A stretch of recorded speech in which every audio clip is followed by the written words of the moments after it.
so different kind of anatomic canal, we understand that every time we need to make a different choice. That's why we need to use different instruments. So the first focus is how big must be my treatment, my final taper. Can I use 2% tapering, or I need to improve, to enlarge my canal till 6% or maybe 8%? So if we look at these peaks, this is a CBCT study, so is the true anatomy is not a print, a paint.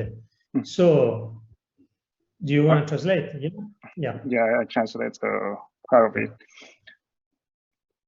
Chúng ta nhìn cái hình lát cắt silicone beam này, chúng ta thấy giải phẫu riêng của một nhóm răng này cũng rất là khác nhau giữa các răng.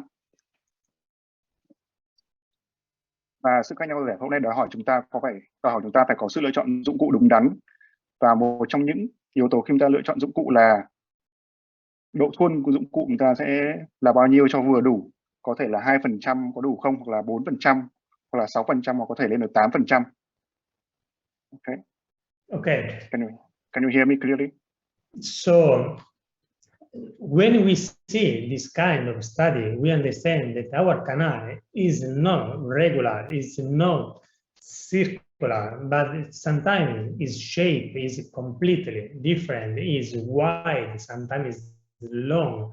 So we need to pay attention about how able are we just to eliminate all the debris inside the canal. And just to be able to do this, we need to enlarge our canal till 6% if we are able, and the canal is wide and straight. But if we have curvature or double curvature, sometimes we need to stay at 5%, but never we can think to stay till 2%, 3%, or 4%, because we are not able to clean rightly our canal. Let me use translation. Yeah.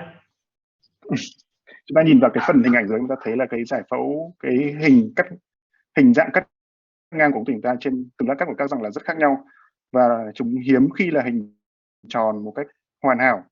Nó có hình dạng có thể là hình bầu dẹt, hình lưỡi liềm, tùy thuộc vào tương ứng với hình dạng ngoài của chân răng ở lát cắt đó. Và cái hình dạng này sẽ quyết định cái sự lựa chọn dụng cụ chúng ta như thế nào. Thông thường thì đối với những ống tùy thẳng chúng ta có thể lựa chọn dụng cụ có độ thuôn 6%. Tuy nhiên đối với những ống tủy mà cong nhiều, chúng ta sẽ có thể lựa chọn xuống 5% hoặc 4%. Chúng ta không bao giờ được sử dụng dụng cụ tạo hình có độ thuôn 2% để hoàn thiện quá trình tạo hình chúng ta, bởi vì khi đó sẽ không đủ khoảng để chúng ta đưa được các chất dung dịch gươm rửa vào để làm sạch ống tủy về mặt hóa học. And the important thing is that usually every day and for every single radiography that we make, we don't appreciate really how big is our canal, because our projection is different from buccal to lingual and different from the projection that we have when we make the radiography. That's why we need to think about this one, even if we don't understand it by radiography. Because by radiography, we are able to see only this kind of a projection, so we are able to understand only these diameters. But if we make a CBCT, we are able to understand how space is behind our preparation. So we have to keep in mind every time that we see only the smaller part of the canal by radiography. And our mind needs to think how to clean overall the canal. Okay. Và một vấn đề khi chúng ta thường gặp, chúng ta dùng những cái phim cận chóp thông thường chúng ta chụp răng trước khi điều trị. Chúng ta bởi vì cái hướng tia chiếu chúng ta là hướng từ trong ra ngoài, hướng tia chiều ngoài trong, nên chúng ta chỉ có thể mường tượng được áng chừng được kích cỡ của ống tủy theo chiều gần xa thôi, chứ còn chiều ngoài trong chúng ta không thể nào biết được, trừ khi chúng ta chụp phim silicon beam. Và tôi muốn mọi người nhớ rằng là cái hệ thống ống tủy chúng ta phức tạp hơn và có kích cỡ lớn hơn trên phim cận chóp rất là nhiều. Do vậy chúng ta phải nghĩ làm nào chúng ta có thể tạo hình cũng như là làm sạch được toàn bộ cái hệ thống ống tủy chúng ta đang điều trị. So how different is, if we treat the same teeth from left to the right? If we have a very high split over our roots, for us is much better because the canal is really smaller and regular. But if our split is really deep to the third apical third, or maybe we don't have any split, but we have like a clepsydral canal, is really difficult to shape it, to clean it, and why not to fill it. Can you go back to the previous slide? Okay. Chúng ta nhìn hai cái răng ở nhìn hình ở phía giữa và hình ở phía bên phải. Nếu mà một răng có hai chân mà mức chia ống tủy của nó ở mức cao ấy, cái đoạn bắt đầu chia ở mức cao nên thì thường ống tủy sẽ hình tròn, khi đó chúng ta dễ tạo hình và làm sạch hơn. Tuy nhiên đối với những răng mà mức chia ống tủy ở ngưỡng dưới thấp, ở mức thấp, thì thông thường khi đó là cái ống tủy chúng ta sẽ có hình dẹt, và thậm chí khi mà hai ống tủy còn chập nhau ở giữa thì sẽ có một cái đoạn eo thắt ở giữa, và cái sự hiện diện của eo thắt này sẽ làm cho quá trình tạo hình cũng như làm sạch về mặt hóa của chúng ta phức tạp hơn rất là nhiều. Okay, so which one is better for us? For us, is much better when our apical foramen is a small size and is regular than wide. When we are able to find this kind of foramen, we can find it on the central incisive, lateral, palatal root of upper molar, distal buccal root of the upper molar. Usually in these cases, our foramen is just comfortable for the treatment and for the feeding, because, by the way, in this kind, we can see in this slide, we can see our foramen. This is a CBCT, so this is the really situation. From the left to the right, we see how changed our foramen before the treatment, after the treatment. And why this is very important? Because we see to the left how different is the foramen to the external part of the root and how small it is inside. That's why we need to open our foramen to the right side. Sometimes maybe it's 25. Sometimes we need to arrive to 40, just to be sure that our foramen is just regular size and is like circular size. Okay. Shape. Can you please go back to the previous slide? Okay. Yes. Chúng ta nhìn vào hình trên slide thấy khi nào chúng ta sẽ gặp những cái lỗ chóp mà có kích cỡ nhỏ và hình dạng tròn như là cái hình ở hàng cuối. Chúng ta hay thường gặp những trường hợp ấy trong những cái răng cửa hàm trên, răng cửa bên, chân khâu cái của các răng hàm trên và chân xa của những cái răng hàm trên, và những cái ống tủy đối với các răng khác ấy, thường nó sẽ kích cỡ lớn hơn cái kích cỡ file chúng ta đang sử dụng, nghĩa là lớn hơn kích cỡ 25 và độ thô là 0,6. Đây là cái hình người ta dựng lên qua silicon beam, người ta thấy là hình chập ống tủy ở đoạn lỗ chóp trước và sau khi tạo hình. Cái hình màu vàng là hình chúng ta chưa tạo hình, và hình màu tím là hình sau khi chúng ta tạo hình rồi. Chúng ta chập hai hình này vào nhau và vẫn thấy cái phần phía chóp ấy, nó vẫn còn một chút màu vàng nó hiện diện đấy, chứng tỏ là cái file tạo hình ta mặc dù đã đến chiều dài làm việc rồi, nhưng mà tuy nhiên thực sự cái phần cuối của phần 3 chóp này vẫn chưa được tạo hình một chút nào cả. Okay, so our target. Can you please pause a bit? Và khi cái phần cuối chúng ta chưa thực sự được tạo hình ấy, chúng ta đã phải dùng tiếp một cái châm hoàn thiện có cái cỡ lớn hơn. Lúc đầu chúng ta làm có thể là kích cỡ 25, để cho chúng ta có thể phải lên 35 hoặc là 40 để làm sao cho cái kích cỡ lỗ chóp của chúng ta nó gần như là hình tròn nhất có thể. từ đó thuận tiện cho cái việc chúng ta bơm rửa và chạm bít. Okay. Okay. So pay attention through the canal. Our target is just to clean rightly our foramen and just make it with the right side, the smaller side, until we are able to fill it three-dimensionally. But we need to be sure that we are able to remove everything like the pulp ring around our foramen, because sometimes we leave some ring behind our instrumentation, and this is the problem for a failure in the retreatment, and we need to make a new treatment, like retreatment, to be sure to clean up everything. So this is the foramen. They should be our target: clean, regular, and smaller than is possible, but bigger than just to be safe and sure. Yeah. Mục tiêu tạo hình của tôi ở đoạn này là chúng ta phải làm sạch được tới lỗ chóp. Khi chúng ta làm sạch tới lỗ chóp, đúng nghĩa chúng ta phải mở rộng cái lỗ chóp này ra một chút để sao cho không còn những cái mô tủy bao quanh. Nếu chúng ta dùng một cái châm mà có kích cỡ nhỏ quá thì xung quanh châm của chúng ta ở đoạn phần ba chóp này vẫn còn những cái mô tủy còn sót lại. Do vậy chúng ta phải mở rộng hơn một chút, vừa đủ để sao cho cái lỗ chóp này có hình thể gần như là hình tròn, tạo điều kiện thuận lợi chúng ta chạm bít kín khít và tránh tái nhiễm. Okay. So this is what we need to arrive as target.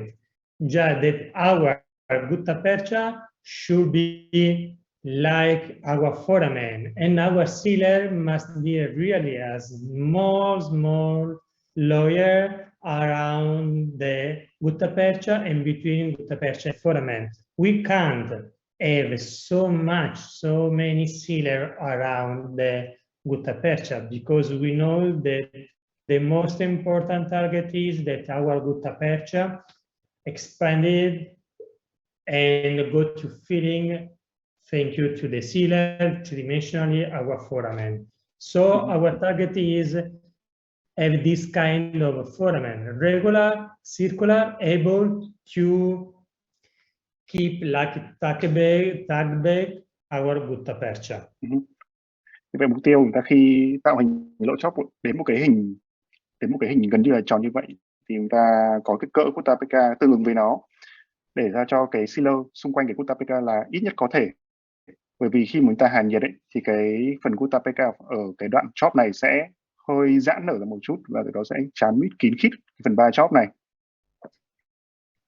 That's why sometimes we need to wide our canal, our foramen till to 40, because the literature, the paper say that if we try to fill our foramen until the size 40, so from 25 to 40, is not a problem for the traditional filling. If we have a bigger foramen like 45, we need to change our filling with the biomaterials, because the situation is completely different. So we can stay quite safe if we perform our instrumentation from 25 to 40, because we'll see to the next slide the gouging that will lead us for the right choice. Và có những y văn trên thế giới đã nói rằng là khi cái kích cỡ lỗ chóp chúng ta sau khi chúng ta tạo hình ấy mà nó lớn hơn 40, là khoảng từ 45 đến 50, thì khi đó cái hoàn cảnh lâm sàng chúng ta sẽ hoàn toàn khác biệt. Chúng ta sẽ phải dùng các vật liệu chạm bít khác như là các vật liệu có bioceramic, nói chung là các vật liệu có tính tương hợp sinh học. Và khi chúng ta tăng kích cỡ hoàn thiện lỗ chóp từ 25 đến 40 thì chúng ta vẫn có thể rất là ok với phương pháp chạm bít cũ là với gutta percha và sealer thông thường. Okay. Yeah. Và sau đây là phần tôi sẽ trình bày là tại sao chúng ta biết được, cho chúng ta ước lượng được kích thước lỗ chóp đến 40. Okay, so this is the real situation when we want to treat our teeth. And we see that inside the canal is really bigger. So we need to prepare performing our treatment until the 6%. So our K5 that is 200 tapering is only for the scouting, only for the manual glide path. But then we know that we need to open wide this canal. And sometimes we need, okay, I stop. Yeah. Okay. Đây là trường hợp chúng ta giả sử chúng ta điều trị cái răng hàm, một cái răng hàm nhỏ, ta thấy nhìn được cái nhìn ống tủy, vị trí kích thước của nó tương đối là to. Như vậy chúng ta không thể nào chỉ có dừng lại việc tạo hình chúng ta đối với các châm tay có độ thuôn chỉ là 2%, mà mục tiêu chúng ta đã phải là tạo hình đối với các châm có độ thuôn lớn hơn là 6%. Và đối với các phai tay có độ thuôn 2% nhỏ như vậy, chúng ta chỉ sử dụng để thăm dò như là tạo đường trượt bằng tay khi tạo hình ống tủy mà thôi. Okay. Okay, so sometimes, or maybe daily, because I do this almost daily, when I know that I have to complete my treatment with the post-endodont treatment with a post-pace, usually is the right way to eliminate immediately the center part of our canal. Because if we know that our instruments go through the easily and continue to go inside only one way of side of our teeth. And if we work inside, I don't know, maybe a premolar, we know that our instrument make only here the preparation of the canal. The other side of our canal is untouched. So all we try to remove immediately this narrow in the center of the canal, or maybe we need to introduce our instrument to the opposite side, try to clean as more as possible the entire canal. Vậy đối với những trường hợp mà răng hàm nhỏ, chúng ta sẽ bắt gặp những trường hợp mà có cái eo thắt ở giữa hai ống tủy chính. Khi chúng ta làm việc với một châm máy xoay liên tục hoặc là châm xoay qua xoay lại thì nhiều khi cái châm của chúng ta nó chỉ đi về một bên của ống tủy, về một bên của hệ thống ống tủy thôi. Và nhất là đối với những trường hợp mà tôi cần với khoảng đặt chốt sau để phục hình ấy, thì tôi sẽ tiến hành loại bỏ cái vùng eo thắt ngà giữa hay đi. Và cái phần eo thắt ngà nếu mà nó nhỏ thì chúng ta có thể dựa vào cái tác động về làm sạch về mặt hóa có các dung dịch bơm rửa để sát khuẩn hệ thống ống tủy. Còn nếu mà đủ lớn, chúng tôi sẽ chủ động đưa cái châm tạo của chúng tôi từ bên này sang phía bên kia để có thể làm sạch hệ thống ống tủy. Nếu không làm những việc này thì sẽ có khá là nhiều cái diện tích bề mặt trong của ống tủy chúng ta mà không được chạm và không được tạo hình bởi dụng cụ của chúng ta. Okay. So how to remove it? To remove this central part of the canal is really easy because you can use ultrasonic tip, or we can use also the largo, peso, or also the gauge files because it's very easy. So we can immediately prepare our post pace. So it's really easy to remove everything like debris, like pulp, like utapercha if you were going to make a retreatment. So I think that this is my advice because I think it is much better do this treatment immediately. Và để loại bỏ cái vùng eo thắt ngà giữa, tôi có thể dùng, thứ nhất là chúng ta dùng dụng cụ siêu âm, thứ hai chúng ta dùng các mũi khoan khác, ví dụ như mũi piso, mũi laco hoặc là mũi gauge cỡ nhỏ. Và ta nhiều khi chỉ cần sử dụng các mũi thôi, chúng ta đã có thể tạo ra đủ khoảng để chúng ta đặt chốt rồi. Okay. That's why, because usually, even if we use a metal post or even if we use a fiber post, it doesn't change nothing because the idea, the preparation is always the same. We understand how big is the central part of our canal. That's why we need to open, to clean, to smooth the center part. And we can do this immediately because it's much better than do it when we finish our treatment. Và đây là một cái hình hình tôi minh họa cái kích cỡ của cái ống tủy nó lớn như thế nào, và việc nó lớn như này đòi hỏi chúng ta phải tạo hình và lấy đi cái eo thắt ngà giữa càng sớm càng tốt, chứ chúng ta không nên để khi mà chúng ta đã hoàn thiện quá trình điều trị rồi chúng ta mới lấy bỏ cái vùng eo thắt đi để chúng ta đặt chốt, mà chúng ta phải lấy bỏ càng sớm càng tốt. Okay, so the problem is, especially when we have some confluence, because in the confluence we know that we need to arrange several problems.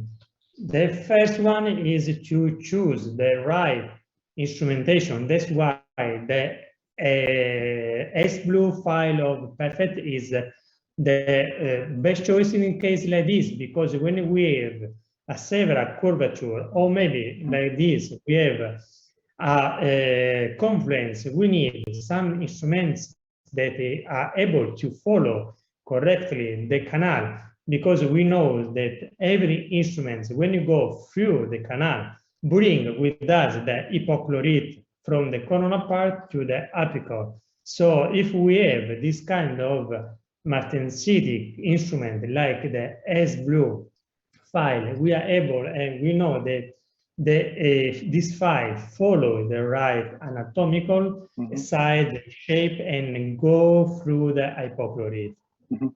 Và như đã nói trên là phần chúng ta lựa chọn dụng cụ ra làm sao ấy, đã phụ thuộc rất nhiều vào cái hệ thống giải phẫu vào tính chất giải phẫu của hệ thống ống tủy.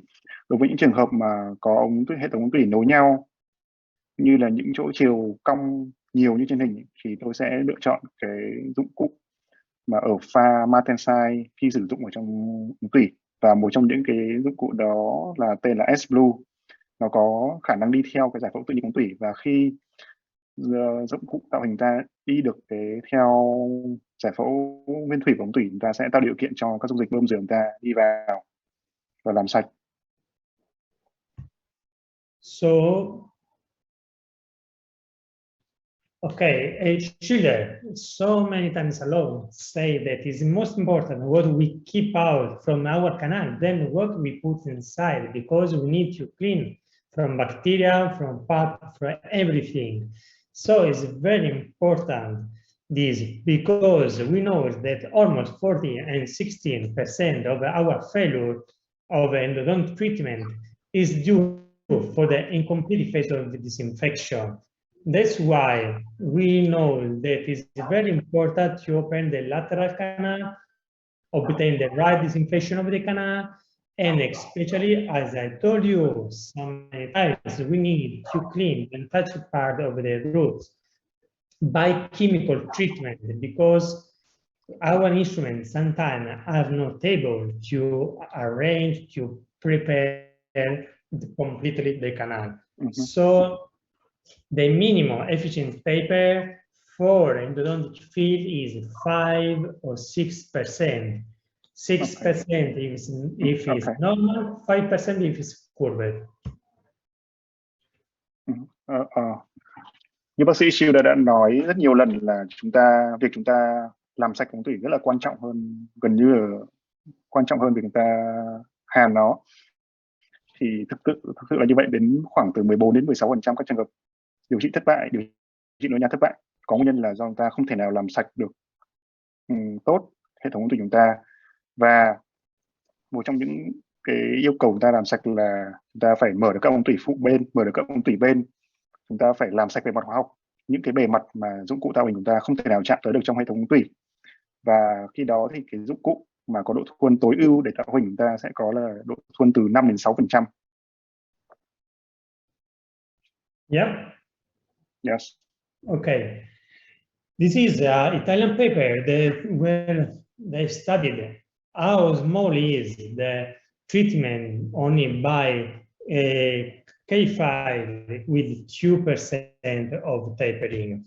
And here we can see by radiography how different it is from 2% to up to 6%, and how bigger is the instrumentation and how big should be our instrumentation. If we stay inside the 2%, we can see from this projection that our key file don't touch our canal completely around the world.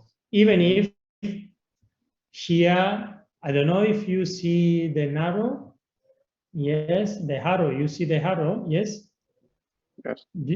Yeah, here, even if our key file just look like touching all the world, by this projection, we can understand that key file really don't touch the canal. That's why we need to arrive by 6%. Trong một cái tờ nghiên cứu ở nước Ý thì người ta đã so sánh cái việc tạo hình ống tủy với các hệ thống châm có độ thuần từ 2% đến 4% và 6%. Can you go forward one more slide? Yes. Okay. Và trên hình chúng ta nhìn thấy cái sự khác nhau giữa các dụng cụ có độ thuần khác nhau từ 2%, 4% đến 6%. Khi dụng cụ chúng ta ở cái độ thuần nhỏ nhất là 2% ấy, thì chúng ta thấy là trên phim X quang chúng ta hầu như không thấy là cái dụng cụ này có khả năng chạm hết vào thành của ống tủy, mặc dù ở cái lát cắt, mặc dù ở cái chiều theo hướng trong ngoài chúng ta cảm tưởng như là dụng cụ đấy chạm vào thành ống tủy, nhưng mà thực ra theo chiều gần xa thì dụng cụ đấy không thể nào chạm được hết thành ống tủy chúng ta cả.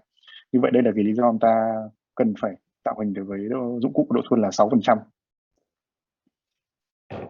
Okay, so if we compare the two tapering from 0.2 point and 0.6 point, and we compare it so we can see two shadows, we understand that how small is the 2%.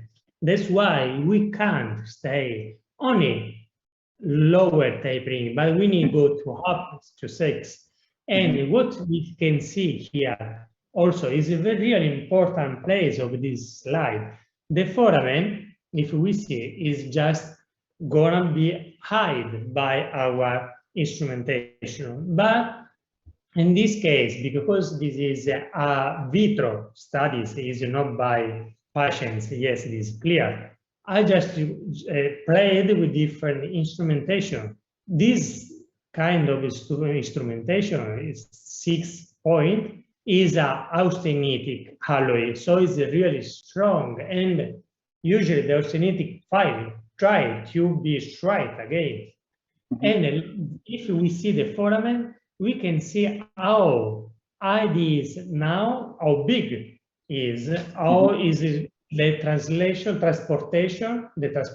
of our foramen, because the 0.6% is really stronger, and try to make again straight and make the transportation of our foramen. That's why we need to change our instrumentation from austenitic to martensitic. If we use martensitic alloy, we don't have any transportation of the foramen. Okay, but can you? Here. Okay, let me do it. Chúng ta nhìn vào hình trên này, chúng ta thấy đây là hình chập nhau giữa cái châm độ thuần là 2% và 6%. Ta thấy là châm 2% có cái cỡ nhỏ hơn rất nhiều so với châm 6%. Và chúng ta nhìn ở phía chóp thì cái đầu châm có độ thuần 6% ấy, thì nó ở vị trí khác so với cả đầu châm có độ thuần 2%. Và ta thấy là cái cỡ lỗ chóp đã sử dụng cái châm 6% này được mở rộng hơn rất là nhiều so với chúng ta chỉ sử dụng cái châm có độ thuần 2%. Nguyên nhân bởi vì sao? Bởi vì cái châm 6% này có bản chất vật liệu là kim loại, là hợp kim ở pha austenite, và hợp kim của pha austenite thì có cái thế năng đàn hồi và có cái khả năng trở lại hình dạng cũ ban đầu của nó, là từ đó thì nó sẽ làm vô hình chung làm dịch chuyển ống tủy, làm ống tủy chúng ta thẳng ra và làm cái cỡ lỗ chóp chúng ta rộng ra. Hơn nữa đây là cái châm có cỡ 6% nên là thế năng đàn hồi nó rất là lớn. Và để khắc phục cái nhược điểm này thì chúng ta nên sử dụng những châm có bản chất hợp kim là pha martensite nhiệt độ. Chúng ta điều trị ở nhiệt độ cơ thể người. So that's why we need to change our idea about all our instrumentation, and we need to change the alloy, the austenitic alloy, and you start to use the martensitic alloy like S Blue Perfect to the left side, because this kind of instrument keep the pre-curvature, the pre-bending that we use to make to our instruments, or if we don't use to make any pre-bending, is not important. But the focus is our instrumentation now in this modern field in endodontic. We need to keep the center ability. If we use the austenity file, we lose the center ability. We make transportation, we change our anatomical canal. That's why with the S Blue martensitic of Perfect, we are able to stay inside the canal and don't change our canal like it was happening with austenity file a few years ago. Okay. Và đối với những khi mình ta gặp những ống tủy cong, chúng ta nên chuyển, chúng ta sử dụng dụng cụ từ những cái dụng cụ có bản chất là pha austenite nhiệt độ điều trị cho đến và ta chuyển sang sử dụng dụng cụ có bản chất hậu kỳ là martensite, ví dụ như là châm S Blue, bởi vì những cái châm mà được xử lý nhiệt ở pha martensite như vậy sẽ có khả năng đi theo hệ thống giải phẫu nguyên thủy của ống tủy, không làm thay đổi kích cỡ lỗ chóp, và khi thì cái quá trình tạo hình ta sẽ an toàn hơn rất là nhiều. So we know that the austenite file try to go straight. So if our instrumentation goes straight, he's not able anymore to touch the inside part of the canal. And this red zone here to the coronal, to the middle, to the apical place will be untouched from our instrument. That's why we need to change our idea, that we need to introduce a new different kind of instrument just to be able to follow it all time the canal. Và khi một vấn đề nữa, chúng ta sử dụng những vật liệu có bản chất là pha austenite, thì những vật liệu có bản chất austenite sẽ có xu hướng làm thẳng ống tủy, vốn dĩ ban đầu cong của chúng ta ra, và khi đó những cái diện tích mà cái châm sẽ không tiếp xúc sẽ rất là nhiều. Và đây là một trong những lý do nữa chúng ta cần phải chuyển dụng cụ pha có bản chất là từ pha austenite sang pha martensite. So this is an interesting paper that they studied how different is the canal before and after the instrumentation, and how much dentin we are able to remove by the instrumentation, and the untouched root canal surface is in a different color. So we understand that even if we prepare our tooth with a 6% of tapering, we are not able to touch completely the canal. That's why we can't stay no lower than 5%. We need to arrange by chemical treatment all the place of the canal that we are not able to touch by instrumentation. And from yellow to red, we can see the difference. Và trong một cái hình ảnh từ nghiên cứu được thực hiện trên microcity, người ta đã so sánh cái hình dạng ống tủy trước và sau khi tạo hình. Ta thấy là cái hình màu vàng ấy là cái hình là những cái diện tích mà dụng cụ châm tạo hình ta không thể nào chạm vào trong quá trình tạo hình. Và chúng ta thấy là kể cả chúng ta tạo hình đối với châm có độ thun là 6% mà vẫn còn những cái nhiều diện tích mà châm của ta không thể nào chạm tới như vậy. Do đó chúng ta không thể nào tạo hình ở những cái châm với những châm có độ thun nhỏ hơn, ví dụ như 4 hoặc là 2%. Okay, so if we are we are not able to prepare correctly our canal, especially to the apical tail, maybe we can have a fake tag back. And this is a big problem. And in this video, we are able to see which problem we have if we make the wrong tag back. If we try this, yeah, you can translate it, yeah. Một vấn đề khi chúng ta gặp phải điều trị nhậu nha là chúng ta sẽ có cái cảm giác mút côn, nhưng mà cảm giác mút côn này là cảm giác mút côn sai. Và đây là cái hình tôi sẽ minh họa một trường hợp mà chúng ta sẽ có cảm giác mút côn sai như thế này. So even if we try our gutta percha cone and we are trying it like tag back, like fitting, and we understand that we think the fitting is right and the tag back is right because don't go away. But if we see the foramen, we see that our gutta percha is really smaller than the real foramen because our gutta percha isn't touching the wall, but the restriction that is upper to the foramen. In our foramen, sometimes we have this kind of restriction, and this is our foramen, this is our canal, this is the restriction, and our gutta percha touch this part of the canal. This is the fake. Okay. Xin đính chính lại một chút là cái cảm giác mút côn sai là cảm giác mút côn giả, sắc bách giả. Chúng ta gặp những trường hợp mà có cảm giác sắc bách giả khi chúng ta. Okay, can you move forward one slide? Upper, like this? A little bit more. Yeah. Okay. Okay, stop. Okay, please stop. Những trường hợp ví dụ như cái răng nanh này, ví dụ khi chúng ta điều trị lâm sàng, ta chỉ có thể nhìn được côn từ trên phía thân răng xuống thôi, và cái cảm giác sắc bách mút côn của chúng ta trong trường hợp này rất là thật, vì chúng ta thấy côn không thể nào di động được nữa. Tuy nhiên khi chúng ta nhìn từ phía chóp răng, okay, you can move a little bit forward. So, yeah, okay. Yes. Okay. Tuy nhiên thực tế là vì khi nhìn từ phía chóp răng ấy, nó thấy là cái kích cỡ đầu côn gutta percha vẫn là bé hơn rất nhiều so với cả cỡ lỗ chóp.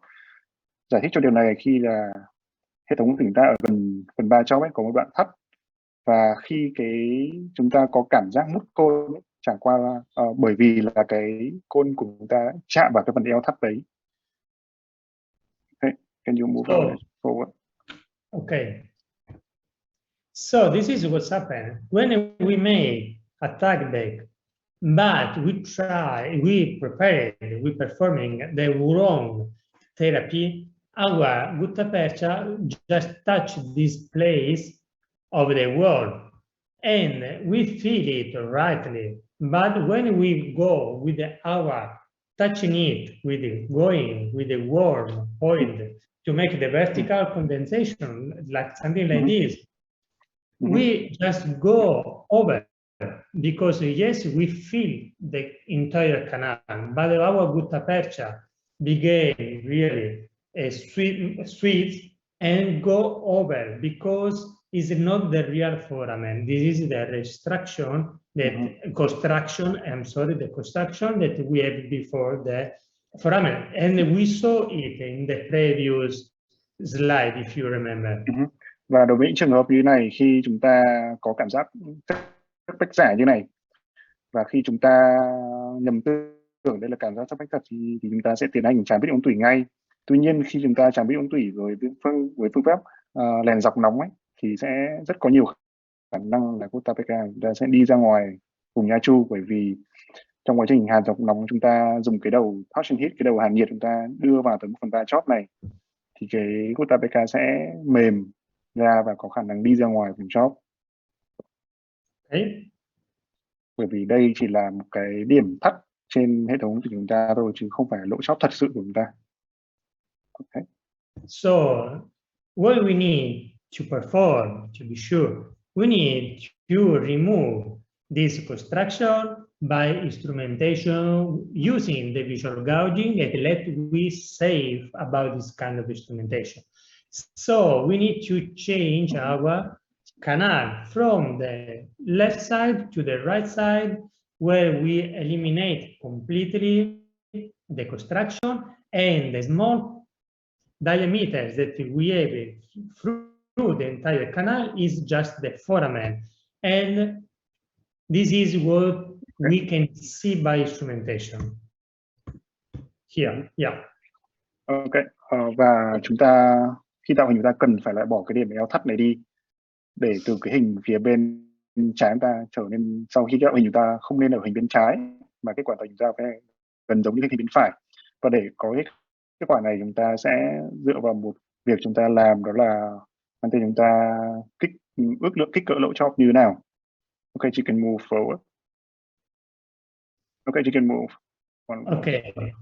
So while we need some instrumentation like TG6, TG9 by Perfect, also the S-Blue, because they have a good tapering for removing our interference from along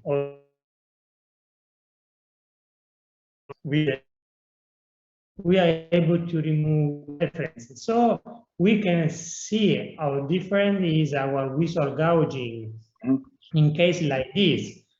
The final part of instrumentation is clean, and we have only denting upper 2 millimeters from the final part of the instrumentation. When our visual gouging is right, when the instruments go over the canal with the denting in the 2, 3, 4 millimeters of the apical part of the instrumentation. So the last 4 millimeters, the last 3 millimeters should be with white denting. Và làm sao chúng ta có thể biết là chúng ta đã tạo hình cái phần lỗ chóp, cũng như chúng ta có khả năng làm sạch cái phần eo thắt ở phần vai chóp này chưa? Bằng cách chúng ta sẽ nhìn vào cái châm tạo hình của chúng ta. Khi mà chúng ta gần đến tạo hình gần đến cái lỗ chóp rồi, chúng ta sẽ thấy là cái mùn gà của chúng ta hiện diện ở trên châm tạo hình, nhưng mà nó vẫn cách cái đầu châm tạo hình chúng ta khoảng từ 2 đến 3 mm. Khi chúng ta thực sự hoàn thiện xong quá trình tạo hình rồi, thì khi đó thì cái mùn gà trên châm chúng ta sẽ chỉ nằm ở 3 đến 4 mm ở cái phía tận cùng của châm của chúng ta thôi, và khi đó mùn gà sẽ là màu trắng. Okay, so in case like this, we go usually upper than 45 gouge in our foramen. That's why we need to use bioceramic. The gouging is important for the instrumentation, so for the start phase in our treatment, but is really important for the filling phase to try to have overextension, especially if you use the continuous way condensation or warm vertical condensation. Cái mục đích chúng ta tạo hình một phần vai chóp này. Okay, you can move one slide forward. Forward, yeah. Can you move? Yeah, no, one more forward. This one? Yes. Đối với những cái trường hợp chúng ta tạo hình kích cỡ lên đến 45, chúng ta sẽ phải dùng vật liệu là bioceramic. Và tác dụng của việc chúng ta ước lượng kích cỡ lỗ chóp khi chúng ta tạo hình, thứ nhất, trong quá trình tạo hình chúng ta sẽ chắc chắn được rằng chúng ta sẽ lấy được tất cả những mô tủy cũng như là vi khuẩn xung quanh ở vùng một phần vai chóp tận cùng đó, nhất là đối với những trường hợp mà lỗ chóp có hình dạng bất thường, hình oval, cũng như là hình không thể nào, cũng như hình không phải là tròn. Tiếp đến tác dụng thứ hai là trong quá trình chúng ta hàn ống tủy, chúng ta có được cảm giác tách bách thật sự, và khi chúng ta hàn đối với các kỹ thuật là hàn dọc nóng theo 3 chiều không gian, chúng ta sẽ tránh được tình trạng là vật liệu hàn chúng ta đi ra ngoài vùng chóp. Okay. So, and with this is the different kind of gouging in retreatment, in necrotic teeth, in pulpitic teeth. This is the normal good dentin. I don't know why I am not able to see the last part. This is a pulp here because it's just red, and this is white, so this is a dentin. This is white, this is wet dentin, this is dry dentin. So we understand that if our hypochlorite go through deep in our canal, or if we are working in dry situations, so we need to improve our disinfection by hypochlorite. The gold standard is just got to the last right instrumentation where the last 4 mm is only with the white dentin. This is our target for every single treatment in every single roots. Và khi chúng ta nhìn vào cái châm tạo hình sau cùng, chúng ta có thể biết là dụng tác động làm việc của châm tạo hình chúng ta như thế nào. Có thể là dựa vào màu sắc, độ ẩm ướt mà chúng ta có thể biết đấy là những cái gì chúng ta lấy ra. Ví dụ như bút TPK có màu hồng, ta biết được cái mô tủy hoại tử màu nâu, màu đỏ của máu. Dựa vào độ ẩm ướt chúng ta có thể biết là nếu mà cái mùn ngàm ta có ướt ấy, thì chứng tỏ là ở phần đấy thì đã có dung dịch bơm rửa chúng ta đã chạm tới rồi. Và kết quả tốt nhất theo ý kiến của riêng tôi là phần 4 mm cuối của dụng cụ tạo hình của chúng ta mà có ngà răng, mà có ngà màu trắng, thì đây là kết quả tốt mà tôi sẽ kết thúc quá trình tạo hình tôi ở đây. I just put like this so it's possible to see right, you know, is a good dentin, good dentin, yes.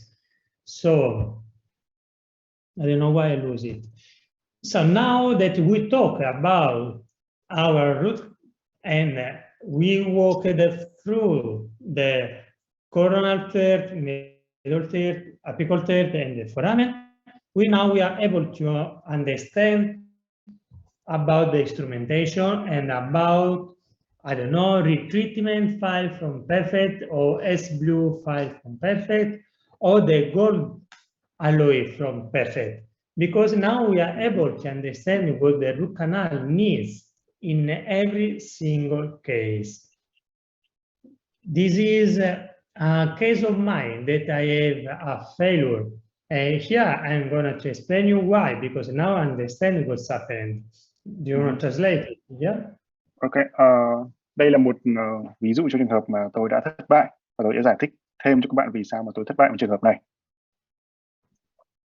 So, okay. So I finished these cases, but I didn't pay attention rightly about the gouging. So after a few months, the patients that is come back to me because they feel the swelling, and I make a new radiography, and I understand that my instrumentation was smaller than foramen because I just was wrong. I paid attention about the restriction.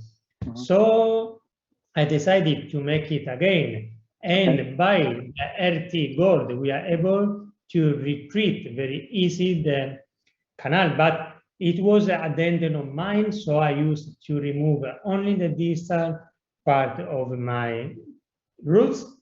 I removed everything. I wanted the foramen up.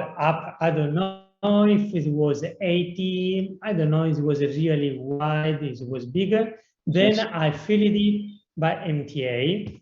Yes. Yeah, I just finished. This is the right gouging. This is my final tapering with the final filling. Yes. It was by MTA. Okay. Can you do that? Yeah. Okay. Đây là một bệnh nhân, đây là một trường hợp răng hàm nối hàm dưới mà tôi đã điều trị. Nhưng mà sau một thời gian thì bệnh nhân quay lại với tôi bởi vì mặt bệnh nhân sưng lên. Và khi nhìn vào cái phim X-quang chụp tại thời điểm tái khám lại thì tôi biết là tôi đã chọn cái kích cỡ dụng cụ tạo hình của tôi sai, bởi vì nó có kích cỡ nhỏ hơn nhiều so với cái đường kính của lỗ chóp. Okay, can you move forward? Yep. Yes. Và để tránh khỏi cái phương pháp nhổ răng cho bệnh nhân thì tôi sẽ quyết định điều trị lại cái răng này. Okay, can you move forward? Và trong quá trình điều trị lại tôi có dùng châm Artigrow của Perfect Endo. Tôi lấy những cái vật liệu tràm bít cũ của ống tủy ra ngoài và tôi tạo hình. Can you move forward? Yep. Yes, và tôi tạo hình cho đến kích cỡ tôi không nhớ lắm nhưng mà nó sẽ vào khoảng, theo tôi nhớ thì nó vào khoảng 80. Và đối với cái đường kính lỗ chóp vào khoảng 80 như này tôi sẽ hàn bằng vật liệu có tính tương hợp sinh hợp cao, và cụ thể đây tôi hàn bằng NTA. Okay. Okay. Đây là cái hình minh. Yes. So we understand that now. Can we have a break? Can we don't make the break because we are we have so many slides and we have only 45 minutes. So I prefer if we go directly to the end, if it's possible, and don't make the break. Because I think is it okay to continue, Dr. Sun? Okay, I'm okay with that. Yes. Yeah. So we understand how important is our instrumentation, how important is our tapering. That's why even if we see that we have a big relation to the root, I am not afraid anymore, because I know that I am able by this kind of instrumentation to remove completely the gutta percha by RT gold, by perfect. And when I finish to remove my gutta percha by C file that we see after what this kind of instrumentation is a manual instrumentation, by the C file I am able to engage the foramen to open right the foramen, and if we see to the right we can understand how respect the gold treated alloy the real anatomy, because if we see the foramen, we don't have any transportation. We can see that we are just following and with the total respect our canal. This is because we have now martensitic alloy like gold that with the TG6. Ok. Đây là một trường hợp tùy theo điều trị, tuy nhiên lại có tổn thương quanh chóp tương đối là lớn. Với bản thân tôi không ngại điều trị lại như trường hợp này, bởi vì tôi sử dụng hệ thống châm điều trị lại Artigo của Perfect Endo. Và sau khi lấy hết gutta percha ra rồi thì tôi sẽ tiến hành đi đến thăm dò và đi hết chiều dài làm việc của các ống tủy bằng file C file mà tôi sẽ trình bày ở phía sau. Sau khi đến chiều dài làm việc rồi, tôi sẽ tạo hình bằng các châm, bởi vì tôi tạo hình sử dụng các châm có bản chất là pha martensite nhiệt độ phòng, ví dụ như là TG6, mà tôi có được cái hình dạng ống tủy sau khi tạo hình rất tôn trọng chiều cong nguyên thủy của ống tủy, và tôi cũng có khả năng là làm sạch cái độ chóp. Okay. So we can see another case. So we start to talk about clinical case. We talk about anatomy. Now we talk about what is really interesting for a dentist. Just talk about clinical cases. So this is a case with a molar, second upper molar is really decayed, and I decided to use something different like S-Blue, because they are really they're preventing, but with the S-Blue is much better and much easier than the gold one. And if we go to see the diameters, we understand that if we remember the slide at the beginning, here we have the right diameters for the canal, because our canal almost is like 0.80 or 0.90. So if we use the S-Blue, that is the 25 and 6 tapering, we have this kind of diameters that for me is really safe, but I'm really quiet to remove everything from the canal. Bây giờ tôi sẽ nói về một trường hợp lâm sàng tôi làm là như move prep work, one slide prep work. Đây là trường hợp tôi điều trị một răng hàm, răng hàm lớn thứ hai hàm trên, và dụng cụ mà tôi lựa chọn trong trường hợp này là S-Blue, bởi vì hệ thống châm S-Blue này dẻo hơn những hệ thống châm mà có ví dụ như hệ thống châm TG6 có bản chất hợp kim là hợp kim xử lý nhiệt gâu, vì nó sẽ dễ bẻ cong hơn trước khi đưa vào hệ thống tủy. Một lý do nữa tôi chọn hệ thống này bởi vì kích cỡ của châm, can you move forward one more slide forward, là cái châm B2 trong hệ thống S-Blue này có kích cỡ khá là gần giống với cái cỡ ống tủy, và tôi nghĩ đây là một cái châm tạo hình an toàn. Okay, so we see this cases. This is Adem MB2, and this is the second molar, upper molar, and that's why I use the this blue file of the perfect, because we know that we have the MB2 in the first molar, like 94, 95%. But in my clinical case, the second molar has a really high incidence of MB2, maybe in 3, 7 molar, I use to find 1 MB2. So in